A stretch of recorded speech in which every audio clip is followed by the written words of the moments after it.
Step one, you say we need to talk. He walks. Bonjour Monsieur Dubreuil, pouvez-vous vous présenter en quelques mots et nous décrire votre parcours?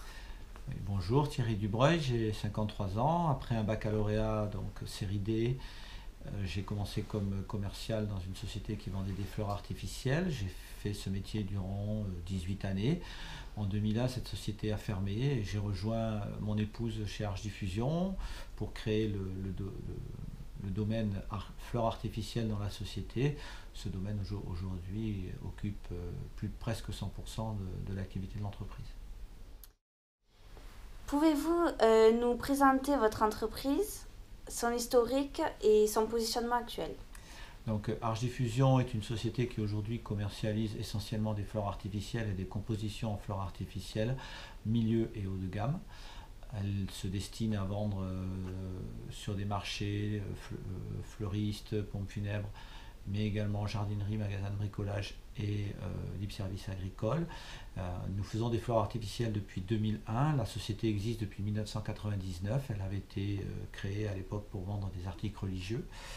Et donc, depuis 2001, elle fait également des fleurs artificielles. Aujourd'hui, nous avons arrêté les articles religieux pour nous consacrer réellement à la fleur artificielle. Et au niveau de nos chiffres d'affaires, nous réalisons aux alentours de 4 millions d'euros de chiffre d'affaires en 2016, un petit peu moins en 2017. Nous employons environ 35 personnes à l'année et nous montons jusqu'à 50-52 personnes en période forte, qui est pour nous la période estivale. Pouvez-vous nous faire une conclusion sur Arche Diffusion, sa situation actuelle et également ses perspectives d'avenir? Alors Arche Diffusion aujourd'hui sur son créneau de marché, c'est-à-dire le positionnement milieu haut de gamme vers des spécialistes du produit, je pense est leader aujourd'hui en France, même si on va dire on a des confrères qui sont peut-être plus importants que nous, mais qui eux ce sont plus sur le positionnement supermarché et produits de plus grande consommation.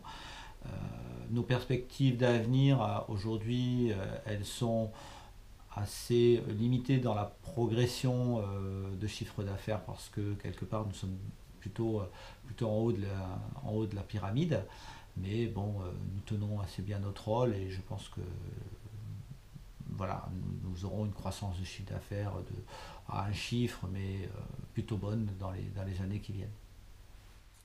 Et pour finir, est-ce que vous avez un conseil à donner aux IFAGiens? Oui, aux futurs chefs d'entreprise, je voudrais juste dire que pour moi, il y a plusieurs choses qui sont importantes dans une entreprise, mais la plus importante, ce sont les valeurs humaines.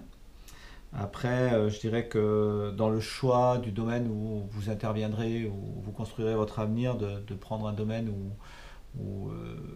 qui s'adapte déjà aux nouvelles façons de commercialiser, le numérique, Internet, et toutes ces choses-là.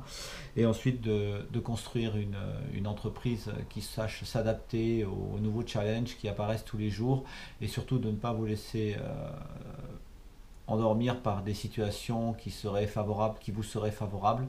Donc pour finir, le proverbe qu'il faut, je pense, garder bien en tête, c'est quand tout va bien qu'il faut inventer autre chose. Merci Monsieur Dubreuil.